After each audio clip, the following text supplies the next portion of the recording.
Hackett. Thank you to Reverend Brock for asking me to be a part of this service this morning and also last night.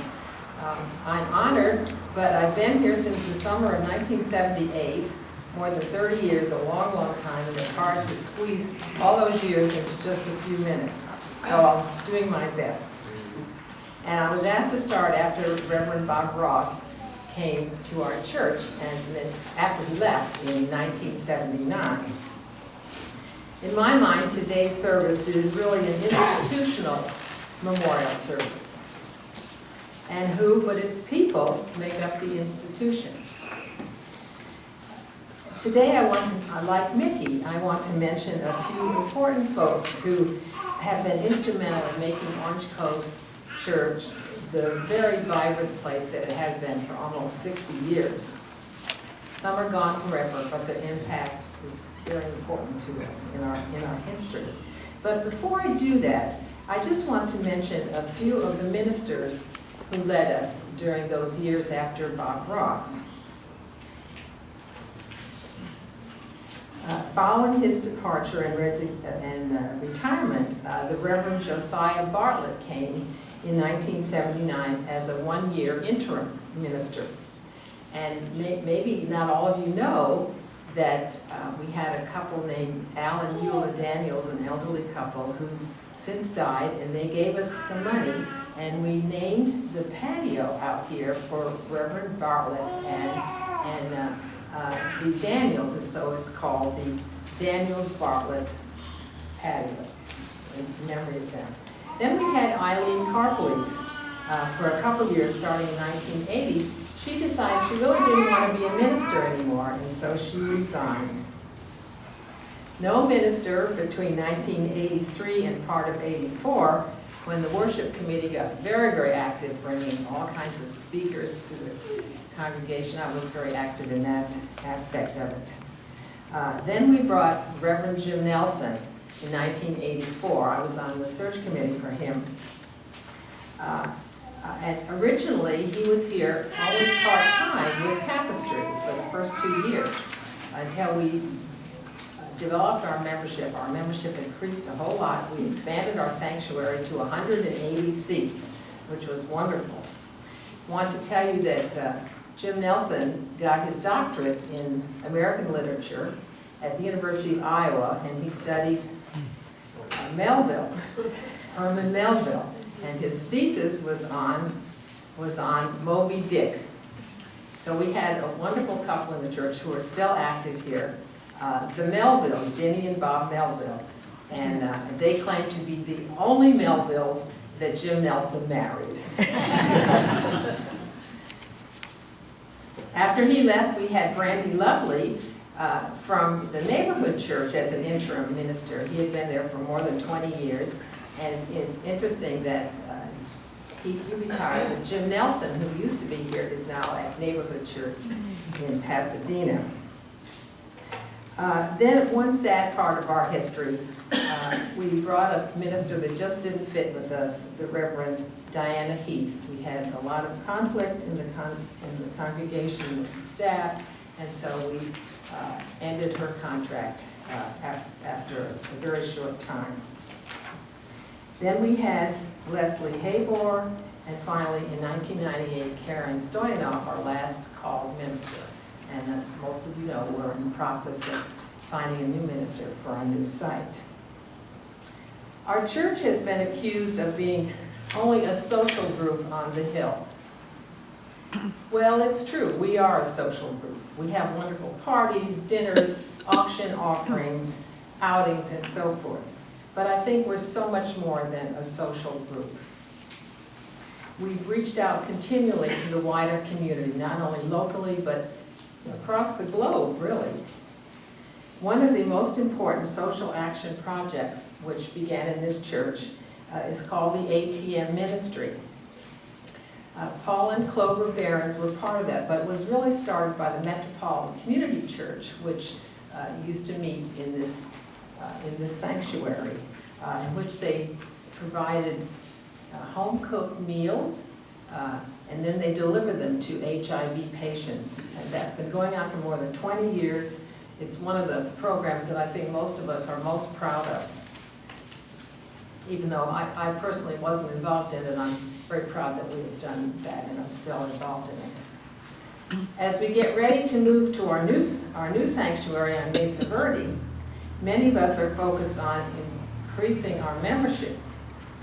Remember the very tall lady, Colleen Anderson, who was our membership chair. She always wore a great big enormous hat filled with fruit and flowers, and anybody who came to the church as a visitor or newcomer and was interested in membership, they could always find her. And it's a fact that during her tenure as membership chair, our membership increased considerably. One of our sacred traditions in this church is our coffee hour after services. Our communion. And a tiny little elderly lady, Alice Forney, used to be in the kitchen during the service and afterwards making coffee for us. She was the first person honored with an annual award, which we now give called the Unsung Hero Award for all of her efforts. And I know that those who have received it in the intervening years are very proud to have it. Early in the 1980s, our church adopted a Cambodian family. This was an all-church project. We found an apartment for them. We helped them settle in. We furnished the apartment. The Lockleys, Tom and Nancy were very active in this part of in this project. And they actually had one of the daughters actually live with them for a short time. It became almost like an adopted daughter, and they still keep contact with her. It was an all-church effort that really brought us together. Like the Lockleys, Bob and Joan Gillen are what I call the pillars of the congregation for their solid dedication and all that they do. Bob Gillen was president of the church. His wife Joan, very active and was first RE director. And as Betty has already mentioned, the classroom, the three-room classroom on that end, west end, I think, of the property is named the Gillen Classroom Building. Mike Weinstein was another memorable member. As a multi-talented lady, she not only directed the choir, but she brought us a number of play readings, musical events, and one very special event was the wonderful Dickens Dinner, complete with roast beef, all the trimmings, Gilbert and Sullivan music, people dressed in costume. The whole church went out and participated in this big event. It was quite a wonderful, wonderful happening. We've had wonderful work parties, usually monthly on Saturdays, where we cleaned house, we painted, we worked in the garden, washed windows, organized the kitchen. These are also times of lively conversation among the people who participated, and lots of good food too. And I'm sure we're going to have work parties in the new site. Two people very much involved in the work parties were Craig Sperry and Linda Sonnenstein, and they too, Craig won an Unsung Hero Award. They have moved away. Last night, the person following me was our last called minister, Karen Stoyanov, and I was asked to tell you a few of the things that she told us, because of course she's in her own pulpit today. And one of the things she mentioned is that soon after she joined our church, we had our first soul go to seminary, Beth Johnson, who is now a full-fledged minister, and she was on the search committee that brought Karen. She is now at the Vista Church, which is south of here. Dale Osborne, nice to see Dale here this morning. He was also our first intern minister, and he has created the Chalice Oaks Consortium of UU leaders, helping to grow our faith traditions. So it's nice to have Dale back with us. Dale was followed by Ann Schranz, a Star King student, and she's at the Montclair Church now, which is north of Los Angeles. We had another intern, Kent Doss. Many of you know him. He is at the Laguna Beach Church now.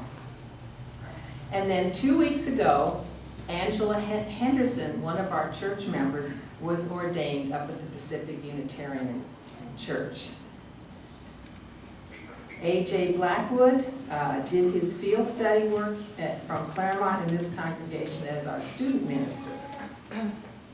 Patrick McLaughlin was the final intern while Karen was the minister.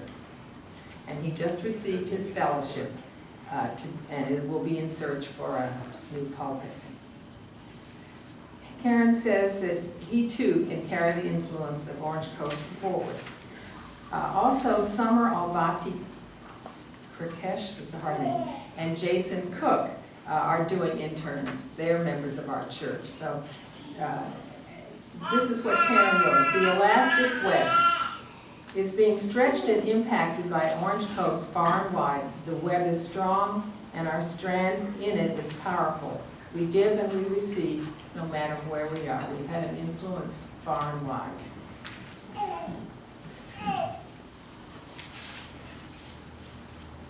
Finally, I'd like to say that this church has been a really important part of my life.